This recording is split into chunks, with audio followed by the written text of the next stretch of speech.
tipos de bateria que tem aqui dentro.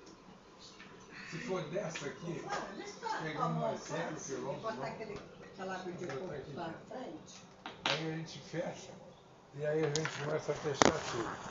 Mas tem que ter essa ferramenta para poder também te ensinar esse manuseio.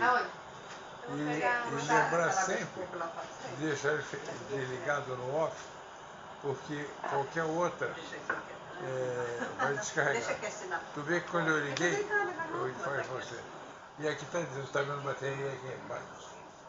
Está indicando que a bateria já era. Só em troca essa bateria? Olha lá. Entendi, é isso, né?